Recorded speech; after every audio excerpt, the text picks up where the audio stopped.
Hi, this is Shauna, the CEO and founder of Fuel Talent. One of the things I have loved most in my 25-year recruiting career has always been the stories that people tell. Stories of leadership, career choices, company ideas, and team building. My inspiration for starting the What Fuels You podcast came from being curious about people's lives and wanting to help share their stories. What path brought them to this place? What decisions did they make that led to failures and successes? Who influenced those decisions, and what lessons were learned along the way? I hope you enjoy the What Fuels You podcast. Jay Deutsch is today's guest on the What Fuels You podcast. 36 years ago, Jay and his best friend Eric Ben Susan started BDA, a merchandising agency for iconic brands. After selling pins at Seafair, the pair had an idea that they successfully pitched to the NFL when they were only teenagers. Today, BDA is a global leader in promotional merchandising and technology solutions with over 750 employees and 34 offices around the globe. BDA generously gives back and has raised millions for causes like ovarian cancer and domestic violence, a cause very close to the company's heart. Jay is also a co-owner of Seattle's new NHL team. He is a father to 3 children and a great friend. Welcome, Jay. Well, let's just end it there. Thank you. That was fabulous. Mic drop. I love that. Drop it. Good night, everybody. Thanks. I'm just going to pull the George Costanza right now. You could retire. Okay, so I don't know if you've listened to the podcast, but we start with rapid fire, which is kind of how you and I engage with each other anyway. So you ready? I'm scared, but I'm ready. Don't be scared. These are fun ones. What is a hidden talent? That nobody knows or that everybody knows? That nobody knows, or maybe somebody knows. Maybe, I don't know, your inner circle. I'm probably still one of the fastest 52-year-olds you'll ever meet. Like runner? Runner, fast. Oh. Speed. All right. I would say I'd race you, but I'm slow, so I'm not. It's a hidden talent. Okay. Now it's not anymore. All right. Well, this links perfectly to my next question. Which sport would you compete in if you were to go to the Olympic Games? Can I tell you? I'll take a quick story. Well, yes. I'm not going to ever hit the court. So I actually tried to set up the Israeli curling team. Oh, because that you really don't have to train that much for. And you can just see me and my guys coming in like a NASCAR driver with like Marlboro and Grey Goose. I mean, we were going to be logoed up.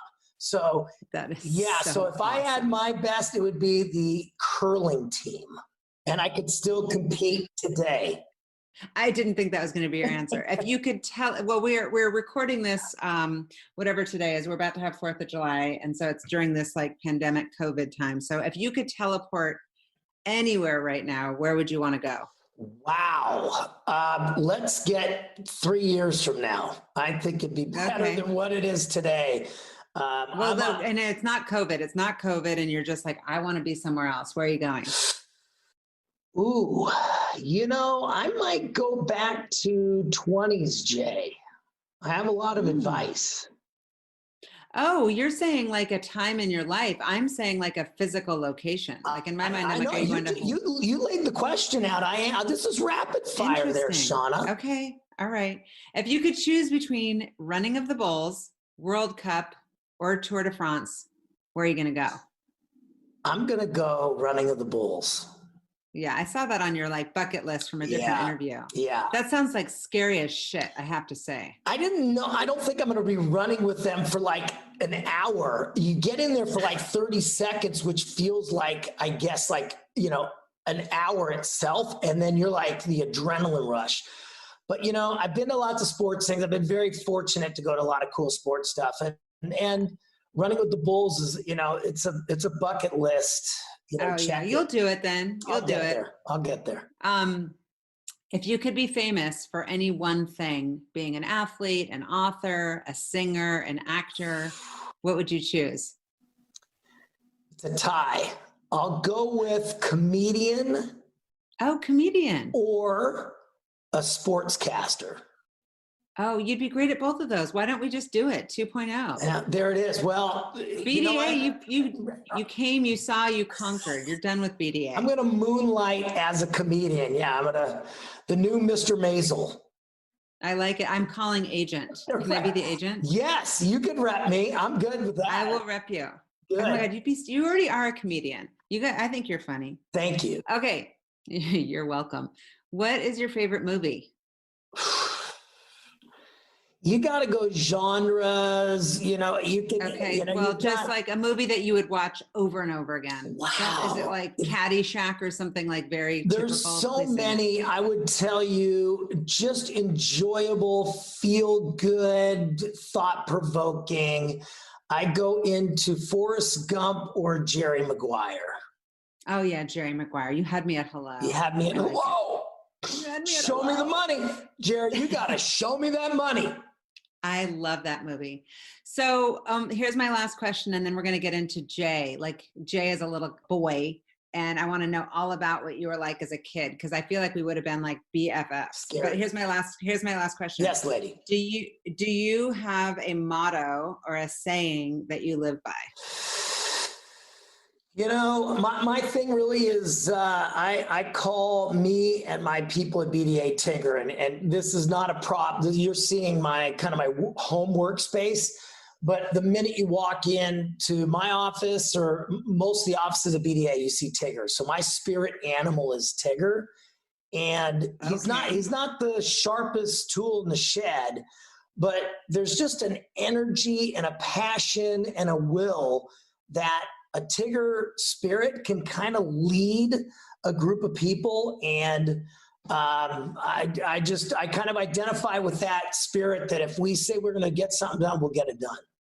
I love that. And I believe you. I always would that's the guy I want to bet on. I want to be on that winning team. Well, I totally get that energy from you. Thanks. Well, I'm a glass half full kind of guy.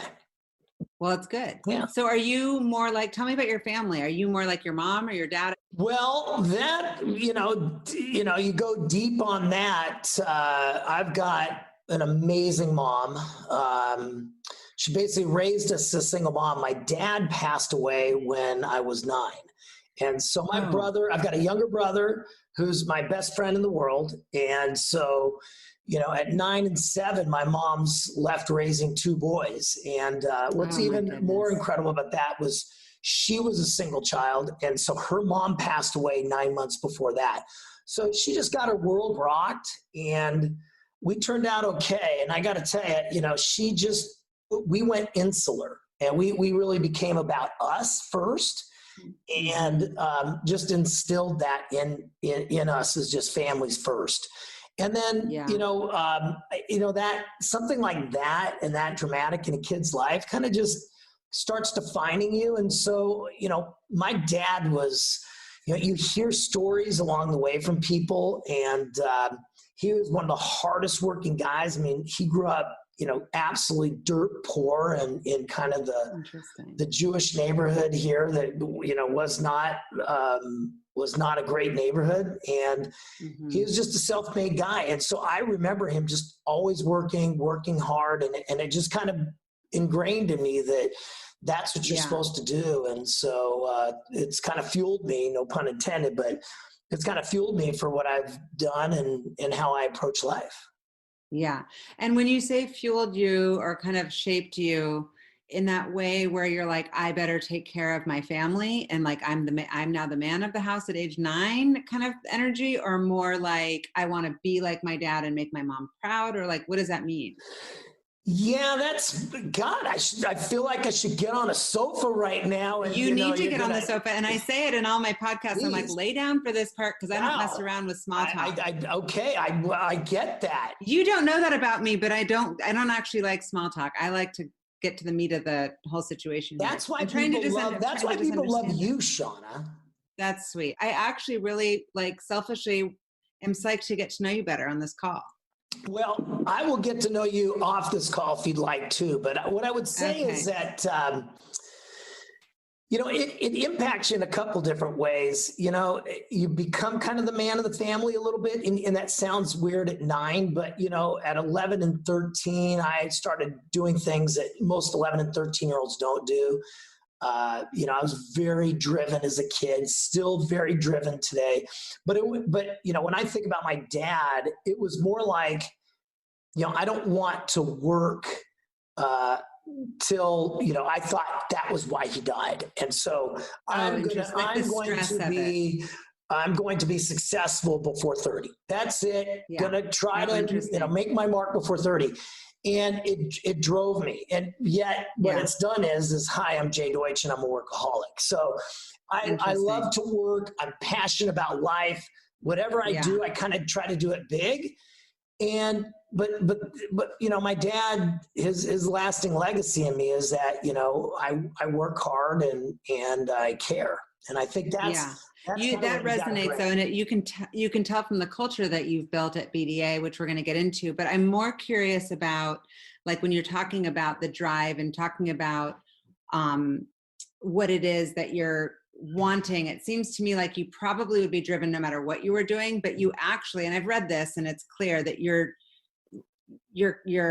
focused on being passionate first, and that the money follows. Like, I'm going to do something I love, and you're not going to go get successful or be a workaholic, doing something that's lame that you're not interested in.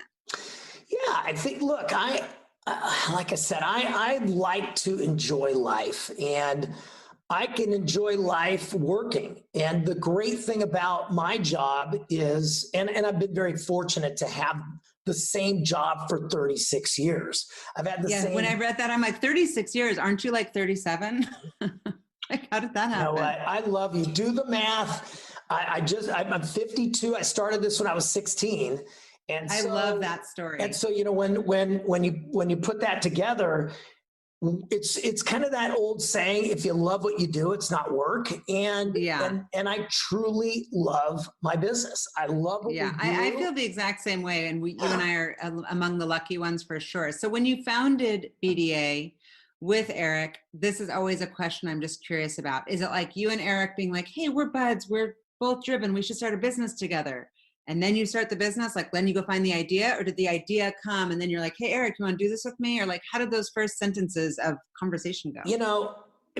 I'm Jewish, so I could say this. 2 Jewish kids together, we're trying to think about how we can make a buck, was always kind of what we were doing. But we grew up 2 houses away from each other. And Eric and I have been best friends literally since we were children. I mean, I think I moved in the neighborhood when I was 4, he was 7, and all of a sudden, we're best friends. And and even though he was 3 years older than me, I just always was kind of hanging out with the older kids, anyways, and whether it be sports or business or whatever. And so we just became fast friends. And what happened was we loved sports, and so we were always around the hydroplanes. And Eric was a big collector of hydroplane pins, and then we just said we could start a business, and we came up with an idea for the Seahawks. I called up the NFL as a 16-year-old kid from my mom's house on a yellow rotary phone, and they gave us a license. And that's insane. It is, but I'll tell you what, there's always been this, you make your luck. A lot of times they say that, and I don't know if we make luck, but you make friends. And there was a guy by the name of Gary Wright, who is legendary in Seattle sports. If you know Gary Wright, you love Gary Wright. And he heard out 2 kids and said, you know what, if you call the NFL and use my name, I'll back you. And that's kind of how it happened. And so a business was started in November of '84, and here we are today. So tell me about these early days. You go and you get like a business license. I mean, how do you even know what you're doing? Did you have tools around you? Like, I probably could have, because I had I had entrepreneurial, everyone in my family is entrepreneurs, and they probably would have said, do this, now do this, now do that. But it sounds like you didn't have that mentorship or like kind of father figure telling you what to do. Did Eric? No, how'd you guys know what you're doing? We stumble and fell a lot. You learn a lot when you fall down. You dust yourself off and get back up. Yeah. We went to an attorney. They said you gotta incorporate, and we said, oh, okay, we'll do that. And, I think the thing is we didn't know the word no. It was like, okay, why don't we try it? Why not? Now, it's a little different when you're 16 and 19, of course, out of your parents' house, and you don't have a pot to piss in. So you got two kids putting in basically $500 a piece starting a company. And then all of a sudden you're doing a licensed program for the NFL up in Alaska for the Seahawks. And so we didn't say we couldn't do that. And so we'd call anybody, we'd talk to anybody. Back then there's no emails, there's no cell phone. I mean, you had to work mail, you had to work, and so. Yeah. My first job was actually working for Seafair. My internship during college. Yeah. And all the jobs were always like, here's a phone. And I had that same kind of fearless energy. Like I didn't know much different than just like, oh, okay, well, I'll just pick up the phone. But it is interesting because it's like, how do you instill that in kids? Like, how do you transfer that grit or that fearlessness or that resourcefulness? Well, I'm listening. Right? Do you have advice? I don't know. I feel like I'm like making my kids, especially during COVID, I'm like, listen to a masterclass, take this, listen to this podcast, get read away this from book. Mommy. Go fill Mommy's glass up. Go. What are you doing here? Right. Right. I'm just like, how do you? It's hard. It's almost one of those things. Like drive is one of our values at Fuel, and drive is something that I'm like, you just can't teach it. It's like either you have it or you don't. And I'm always curious. That's why I was kind of pushing at the beginning, like, where did it come from? Because most people know it's either kind of a fear-based thing or I want money, or I know exactly where I'm going. Somehow, where does the drive come from? You know what though, Shauna, I don't know if I agree with that. I think there's different degrees of drive. I can tell you that at BDA, we're an amalgamation of fabulous people. I mean, and they get to BDA from friends and family. It could be word of mouth. It could be they've been our clients. It could be. I mean, we've gotten so many people that have come into BDA, and again, nobody goes to school to get into branded merchandising as a form of advertising, but they find us and they go, "There's something different here."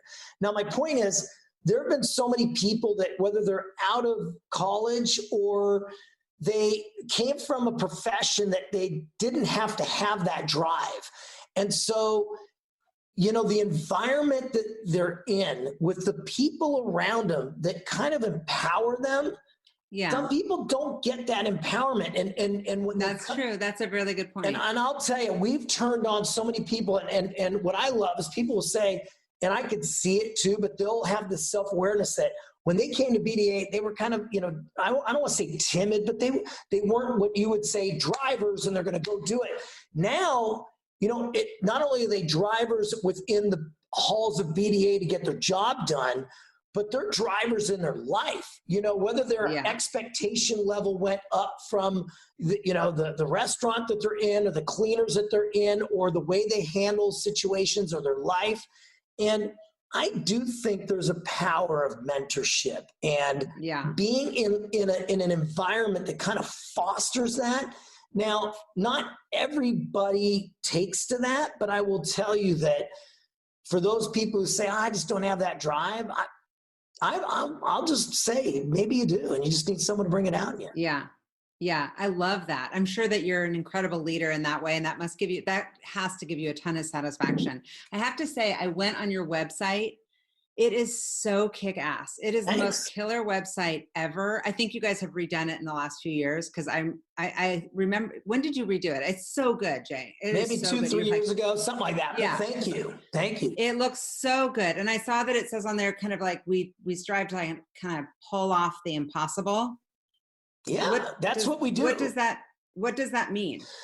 Well, look, our clients, we're so fortunate for the Fortune 1000 customers that we have. I mean, we've got, some of the biggest brands in the world with the FedExes and the Home Depots and the Coronas and Caterpillars. And so we're very, very lucky with the clients we have. And then the sports teams and the leagues that we deal with, and the video game spaces with the Xboxes and Nintendos and Sonys and everybody. So we're very lucky. But if you're not good with those clients, they will let you know. Yeah. And quite frankly, there's a lot of other people who would love those accounts. So the client experience that we hold the standard to, we have to, and the saying that we use around our halls today is we have to raise the bar. And even if we think our bar is higher than everybody else's, you still have to raise that bar. That's what a leader does, because if you don't do that, you get what's the worst word in business is complacent. And people will knock off complacency. So for us, we're challenging our folks. They're challenging status quo. We challenge our partners. We challenge our vendors. And sometimes you got to challenge your clients because they get in a rut or status quo. So that's kind of just who we are. And we have our own core values. And one of them is striving to be the best. And, it sounds, on this podcast, a little self-serving, but it doesn't at all. We're the best in our industry. I don't think it sounds self-serving. And it's because I've got people who are thinking it's not enough. And what else can we do? Now, that doesn't mean we don't celebrate. Doesn't mean we don't celebrate wins. You got to give big kudos, big shout outs. But our folks are so fired up about doing great work that's kind of what inspires our clients. Yeah. At what point in the business did you and Eric find your rhythm as far as the roles that you're going to take on? Did it happen organically, or did you have sit down and go, hey, you're better at like operations, I'm better at selling? Like, how did you figure that out? And has that changed over the 30 whatever years? Yeah, that one's probably a little more organic, but now it's known. The lucky thing for us is that, look, having a relationship for 36 years, whether it's friendship, a marriage, a business partnership, that's not easy. And, having that for so long, you see how what rarefied air we're in. And so there's a mutual love for each other. There's a respect for each other. We might drive each other crazy at times, but we know each other's strengths and talents and value those. And what I would say to that is over time, it wasn't like you put two 30-year-old professionals who already had figured out maybe who they were and what they were doing. So the real lucky thing for us was that, in our personal growths, we kind of have done our own thing and kind of stayed together through that journey. Yeah, that's why I'm bringing it up, because I do find it incredibly unique and inspiring.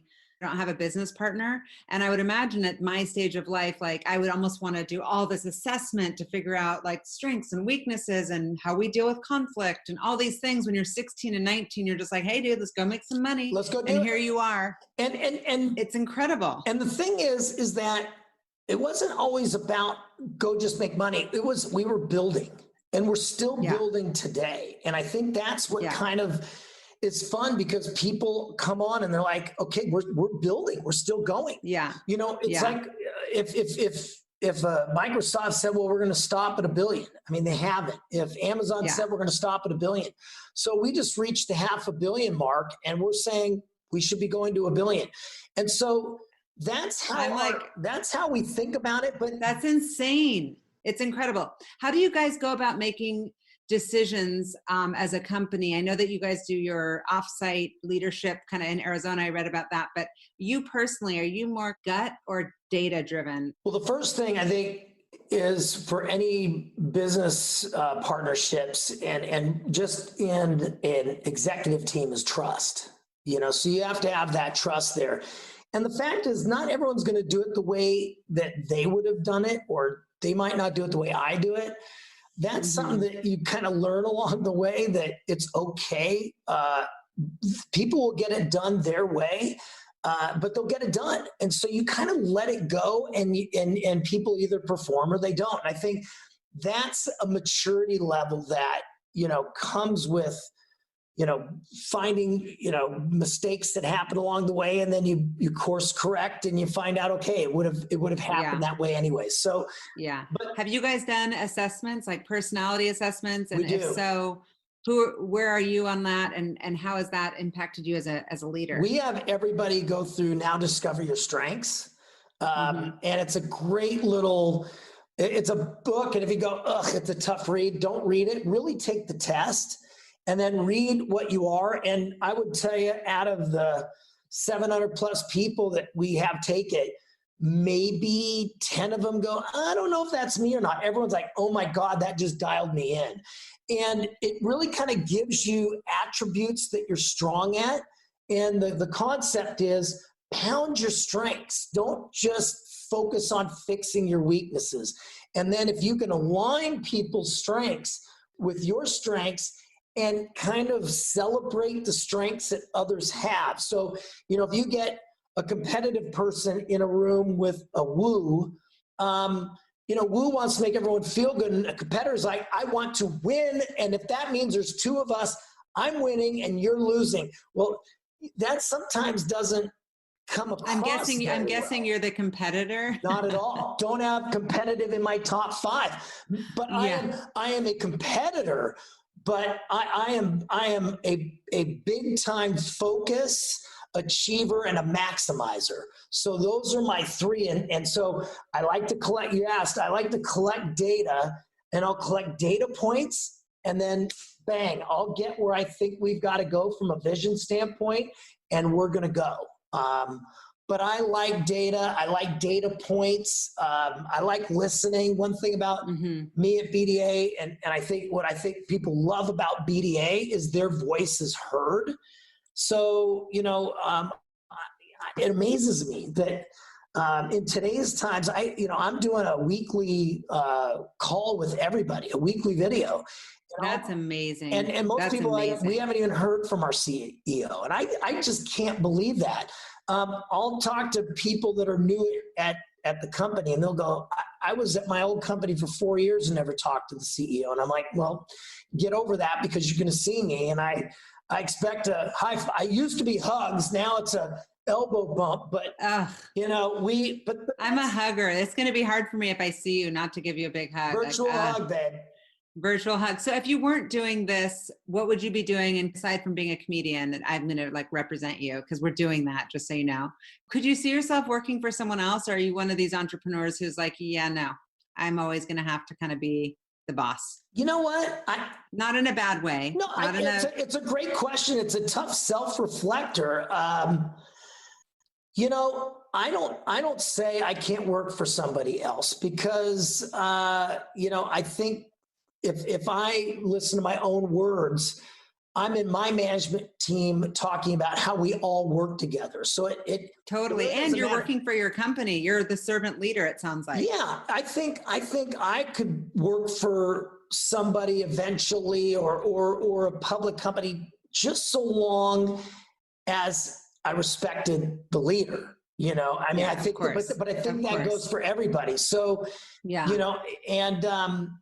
I've had some dear friends who have had some great mentors and leaders that they're running companies today. And I'll give a great example of Todd Lewicki, and who is one of the best. We're going to get into that. We're getting into the NHL. Well, that. He's been a friend of mine for almost 28 years. I think the world of him. He's just a born leader, and he's so genuine and authentic. And my point is that he led, and then he went to the NFL and, had Roger Goodell as a boss. And what I love about him is he says, I had so much respect for Roger Goodell, and that's why he felt like it was a great gig for him. So I got to tell you, he's a guy who I would look at and go, well, if he could do it, why couldn't I? So I never say never about anything. But I love my company. I love my company. I can tell. I can feel the passion through the Zoom call. You mentioned Todd. So tell me about your involvement with the NHL, how that all came to be, and what it means to you as a Seattleite. Wow. Short version. So we do all the stuff at the NFL. Todd's number 2 at the NFL. I tell him I'm in town. We always go to lunch or get a drink. We go to lunch, and he goes, Jay, do you think hockey could work in Seattle? And it was a really interesting conversation, because being from Seattle, And not really having a pro team here and not being a hockey player, my first question was, is there enough hockey fanatic core here in Seattle? And I got to tell you, it's not Canada. I got to tell you, it is amazing. I have been, my eyes like, what is going, there is so much excitement for hockey around here. Yeah. And because hockey is a great sport, it is fast. It's active. You get, and it's not just the fights, because there's not a lot of fights still going on in hockey, although it's an effective tool at times. But I'll say this, you've got some of the nicest athletes. They are down to earth, athletes that have turned professional. And, when these kids hit the ice for the first time, they're kids. But there's still a code to the game. I love the fact that, they work their way up through a minor system, and there's families involved, and they stay at people's homes. And so I got to tell you, I've been so turned on by hockey. So, and then Todd said, would you want to be involved? And I said, there's one main reason why I would be involved is Todd, because, like I said, I think this is not, it's not an easy job. I mean, you're starting an organization from scratch. Oh, and by the way, they're doing such a good job. Every aspect of it is the like Four Seasons, Mercedes-Benz, whichever example you want to give. It is like top notch. It's going to be incredible. It is. And I'll tell you what, this city is going to be so proud of that arena.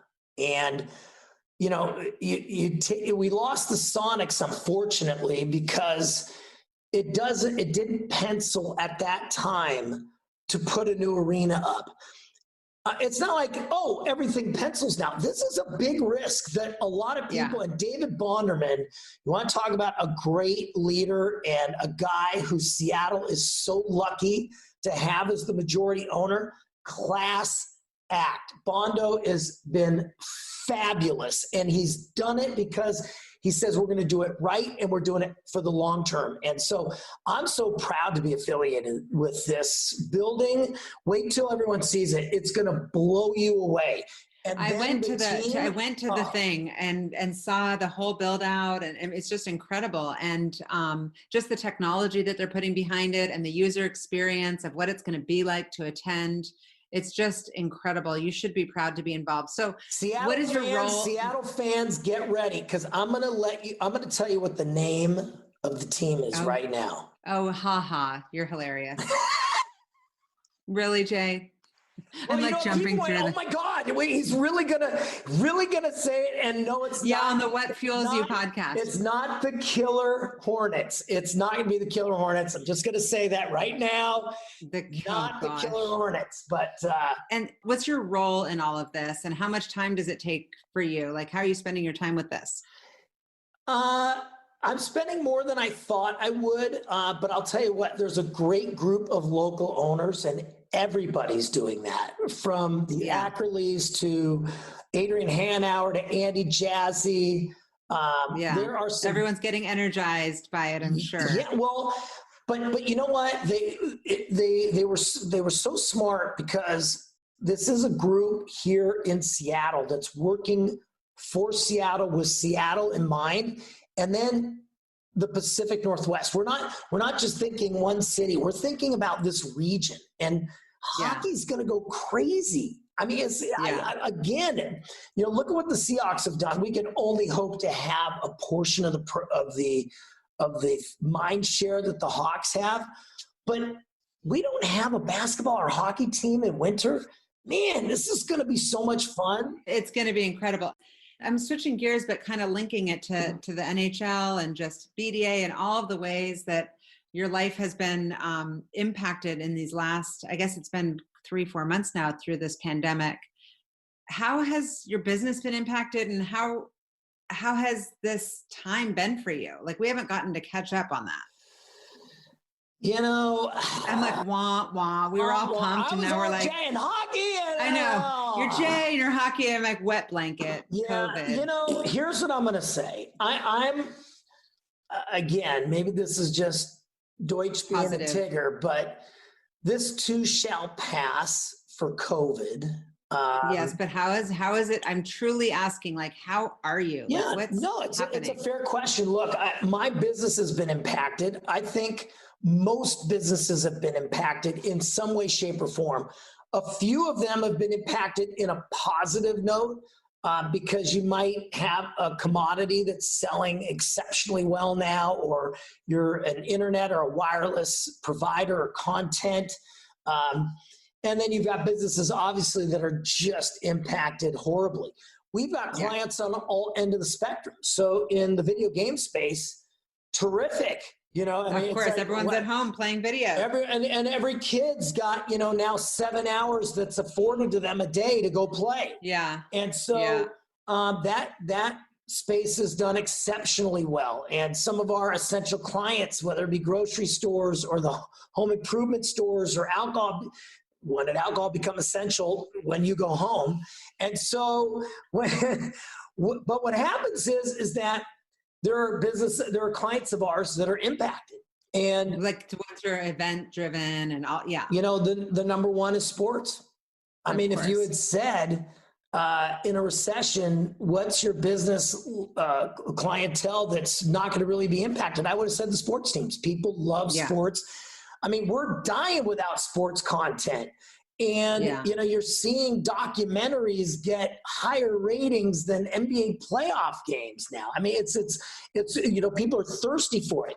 But to that point, that business for us has been impacted, when there's no fans to put in stands and there's no events.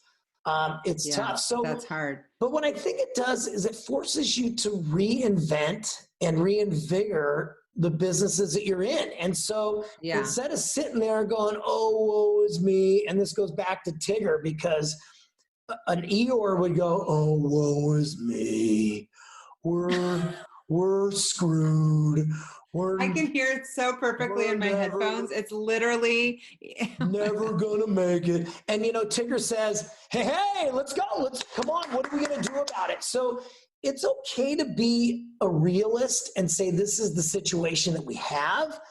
But then it's about, okay, what are we gonna do about it? And you can either sit around and mope, or you can get your ass in gear. And that's kind of what we think about. My guess is that you've shown up in spades as a leader right now. I can just tell you're like, I'm calling my people, I'm having these meetings. And I think some people go to fear and they kind of hide behind and just kind of wish it away. Like, I mean, it's hard to lead, especially from afar, when you're so used to touching it and feeling it and seeing it and really being able to read people's faces and energy. Yeah, I'm a huge believer in human interactions. And I think Zoom and Teams have brought us a little more of that.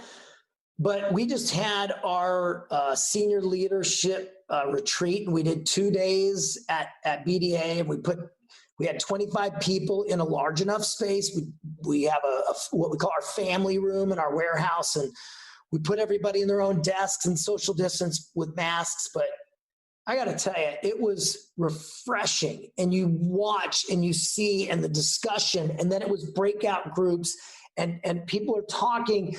You don't get that on these calls. No, it's really hard. It is hard. And I'll say this, I think that people are craving that. And I think it's causing, whether it's our kids who might be just a little off, but they don't know how to interact. They don't know how to deal with it. A lot of adults don't know how to deal with it. Yeah. I think there's depression and mental health issues are real. I bet. And you know what? I think that little extra, let's get back to normal. And while there's a tool now of Teams and Zoom, it's not normal to only have this. And so I will tell you that when I talk to people, and we started when COVID hit, and, we had to do layoffs. We had to do layoffs at BDA. It sucks. It doesn't feel good. I'm protecting the majority of our people by, unfortunately, having to make tough decisions because we saw that our business was going to be impacted. And I didn't hide behind it. And I stood up and said, here's what we had I spoke to you that day. You were so shaken up. And so I could just tell it's so hard. It is, because a lot of these people are my friends. Of I mean, course. people that I really liked. And I was on the phone with a lot of them. And it sucks. And my point is that the next day when I addressed everybody, I said, look, I can't tell you I'm going to do it exactly the right way. And I can't tell you I'm going to do it the wrong way. I'm just going to do it the BDA way. And I'm going to keep it real. And I'm going to tell you what's going on. And, that's how I'm going to do it. And so that's how I've done it before. And I think when you're genuine and you're authentic and people know it, you're afforded to either make a mistake, or you're afforded the fact that everyone's never going to agree with you. But you have the trust of the people, which makes all the difference in the world. They trust you and they know that this is painful for you. They're not thinking that you're taking it lightly. Is there anything from this period of time that you will take with you personally or professionally and say, I kind of like this side of myself or this way of living? The only one, and this is the one that I had, and it's interesting because I asked, this is how I internalize it. So this is maybe just me, not to you or anybody who's going to listen. But when you said, hey, is there something that you like now better? Was it something that I didn't like? And now I'm not doing it versus I'm doing something more that I like now. And for me, I work really hard, and, I enjoy working, but I enjoy time with my kids. And, when you work hard and you're on the go, and I used to travel a lot, that's where clients were. That's where new opportunities were. That's where employees are. And so I would spend time with them, and that's kind of how I did it. Now, being at home and being around my kids more, I love it. So it wasn't that's how I feel, that I hated traveling. It's more that I love the time with my kids more. And, I know that there are people going, oh, I'm traveling with my kids. I'm more like, I'll come out 5 minutes before a meeting and go hug my boys and then come back in and go for it. And I'm loving that part too so much. I feel like I'm sure that there's, maybe men don't have this, but women do. I know that I have that like mommy guilt when you're working and you're trying to do it all, quote unquote, and back and forth. But I feel like being here and being a little bit more around, I can do that thing, like hug, put a little food in, do a little laundry, work. But it's kind of that, like, I'm also a worker, but it was a little bit more compartmentalized. And now I can kind of flow between the two really nicely. And I do enjoy that time with the kids also. It's been awesome. Compartmentalized is a great word, because that's, I think, what we do when you got a full-time job outside the house and then you're traveling and then you kind of compartmentalize things and you're rationalizing how much time. And now it's kind of blended a little together. But being off the road has afforded me some luxury of time to think. And there were times on the road that I kind of would say, I like being on the road because I get to think. And, you get to turn off on a plane. You can't go do things for 4 hours. So, wow, I get time to read a book or think about something, or listen to music, or, oh my God. And now, I've found a lot more hours when you're not on the road, and there's a lot more productivity. So that's what I feel people feel a lot more productive. It's great. So there's so much I want to get to. I feel like I'm taking up all your time. So you tell me, you go like this and be like, hey, Shauna, cut it. I got to go have my whatever you're going to go do now. I don't drink. You know what? Everyone says, Jay, you must drink a lot. I do not drink after work, but I will party with anybody. And I love partying like a rock star. So that's so funny that you say that, because I don't either. Like a lot. I mean, most people do like the glass of wine after. I don't ever drink at home, like just sit around and drink. Right. To me, I'd rather eat, frankly. Right. If I got to choose, I'm like, dessert? What's your dessert? I'm a sugar person. It's so funny that you went right to dessert, because some people are like, oh, cheese platter. I'm like, no, I'm literally like M&Ms, like Swedish fish, carbs, cookies, muffins. So you don't have the one go-to. I mean, chocolate. I love chocolate. Okay. I love chocolate. You're like, Who doesn't hello, love chocolate? who doesn't love chocolate? Actually, I have a friend who doesn't like chocolate, and I'm like, it's weird. It's like not liking puppies. I'm like, you have to like chocolate. You don't like chocolate? I'm allergic to chocolate. You're so lucky, dude. You're so lucky. When you're a kid, what's your go-to? When you're a kid, I would break out in eczema, and it would be like horrible. And wait, what is your go-to? So what is your like weakness? I mean, French fries, pizza. I love all that. Oh yeah, we have so much ice cream right now. It's on sale from the new seasons that was closing. My husband David went crazy.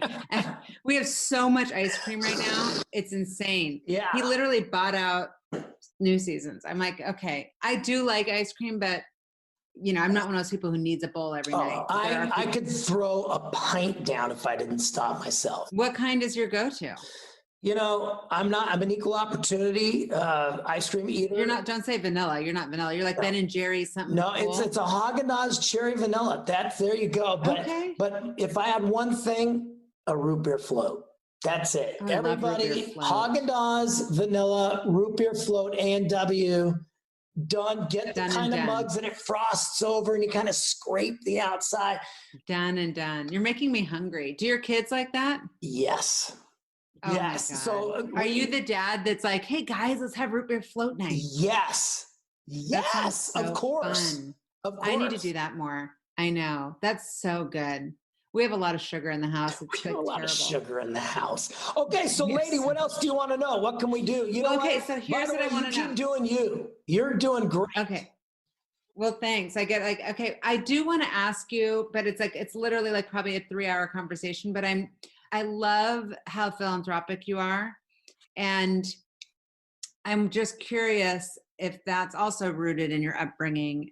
And if it's like just kind of that giving back is that's how we do. That's what we do. Or is it like something moved you personally? I know, you know, to want to give. Ovarian cancer and domestic violence are kind of the two big causes. Yeah, they've been the two that have kind of, you know, hit home. And I would say, you know, there's always reasons why people unfortunately have a cause in their life. And whether it's been something that they've gone through personally or someone they know has gone through it personally. And, you know, ovarian cancer has taken some very dear people in my life.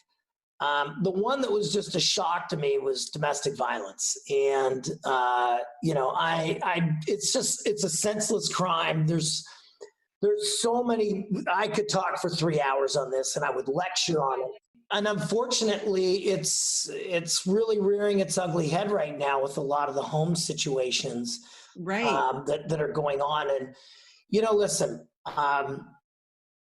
if you're being abused, male or female, and get out. It really, you are a person who does not need to deal with that. And you are an amazing person.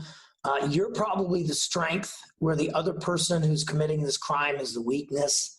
And you might be trying to help that person. And if they can't help themselves, then help yourself and get out. And that's so easy to say, but unfortunately, I lost a very dear friend of mine. And it was like, I just didn't understand what this was all about until I lost the friend. And it happened.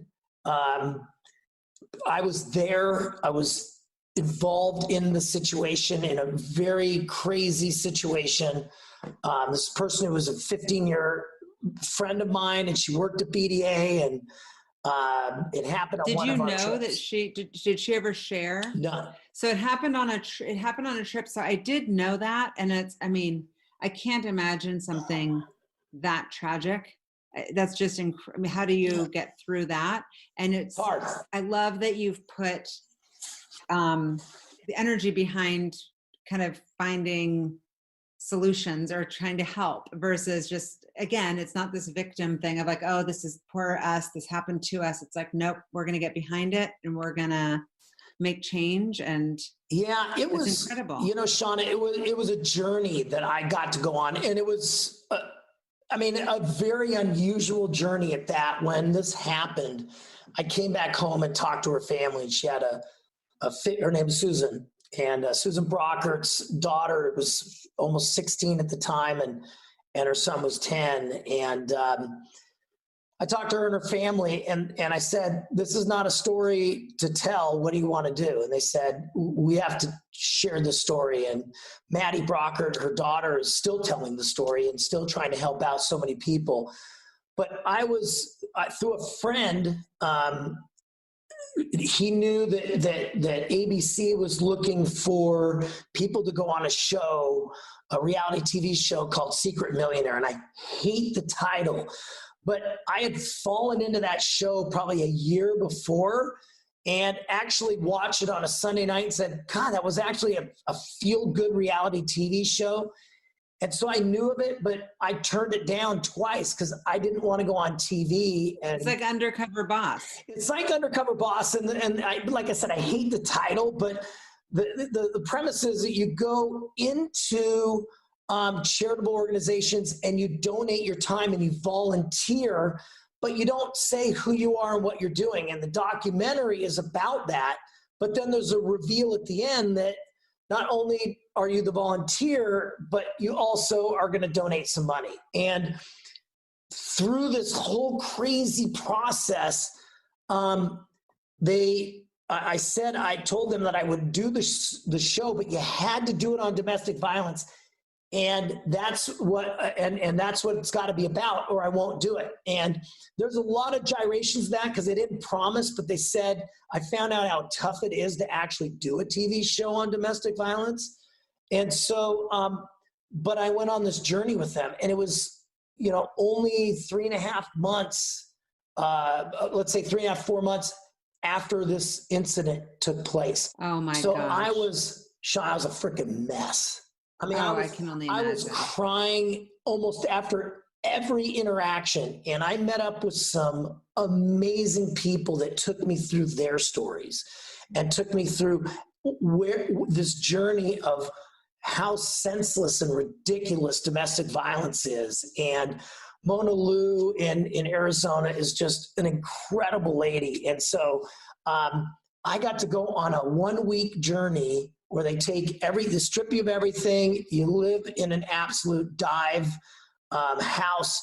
It's not a lap of luxury. You're getting gritty, but what happens is, and I'm an authentic, real guy anyways, but it became even more because there was zero distractions in your life. It wasn't like I went to this and then went home to my family and all that. So you get introspective, you get a lot of gratitude for where you're at and what you have in your life. And at the same time, you're just honored by the people that are working their ass off in these organizations to try to change the world. Yeah. And man, I was just moved, and it was an incredible experience. So it left an indelible mark on me that today I've been able to get BDA behind how do we fight domestic violence. And we've just armed ourselves. We just gave a $100,000 donation to One Love, which is. I was about to say, are you involved with One Love? Because Katie's a really good friend. Do you know? So Katie Hood's a really good friend of mine. Love, and I love their messaging, and I love what they've done. It's so good. I'm so glad. In my head, I'm like, I need to introduce him to Katie, and of course, Katie. Yeah, and the thing is, there's so many avenues to it, and it's so deep rooted. But what I love is it's educating the young people to break the cycle. And it's kind of how to see the signs for it. And how to see the signs. That, I don't mean to be controversial, but I think it's kind of like what Black Lives Matter. I think if the youth today, we break the cycle, we may not be able to change everybody, and we won't be able to change everybody. But if we can get people to open their eyes, and if we can get into the youth today, and I think a lot of them are there, it's just awareness, uplifting the awareness. And I find hope in that. So, One Love. You saved lives, Jay. If you look it up, One Love, it's about messaging. It's about telling the story. It's about saying that's not what love is. I think that's incredible. I love it. I did want to ask you about it. And I feel like even though we could have covered it in 3 hours, you did a really good job of kind of summing it up. And also, if anyone listens to this and they get hope from it, or they leave a relationship that's toxic, that's what you're doing. It's like one person at a time. And then And that I one think it's person can have a incredible. huge impact on this world. So Absolutely. and It's and I tell you what, Sean, I'm glad you brought it up. It's a tough topic. Sometimes I get a little choked up on it, and look, I don't want anyone to lose somebody you love, and it's just a senseless crime. And take care of yourself. But I'm glad you brought it up, and I love you for it. So thank you. Yeah. Well, thank you for all the work that you're doing and continue to do for the community, and just the incredible leadership that you're showing. I'm so excited to watch the NHL team come, and excited to learn about the name and all the fun, exciting stuff. It's going to be amazing. It's going to be amazing. And I love Tigger. Oh, so cute. I have like 4 or 5 Tiggers around here, but this is my boy right here. That is the cutest thing ever. I want to take a tour of that office and see all the other things in there, because I'm kind of getting distracted. There's a collection. It's a mishmashy of places that I go and travel with my kids, and so there's a lot of stuff. But I got to tell you, it's a lot of fun. I'm very fortunate in my life. I mean, I've got a great family. I've got great friends. I've got an amazing company, and I'm happy that you're doing great. I love you as a friend. You're fabulous, but you already knew that. Thanks, honey. Oh, please. I'm sending you huge, huge hugs, and mwah, to the kids and to everybody. Sending big love. Mwah. Shauna, see ya. See you. Thank you for doing this. I appreciate it. Of course. Thank you for listening to the What Fuels You podcast. Be sure to subscribe, rate, and review on iTunes, Google Podcasts, or Spotify, and follow us on social media to keep up with the latest news and episodes. You can also contact us at podcast@fueltalent.com to provide feedback, ask questions, and share topics or guests you would like us to cover in the future. We hope you feel inspired by our guests and that we have helped fuel your day. Join us next time for another episode of What Fuels You.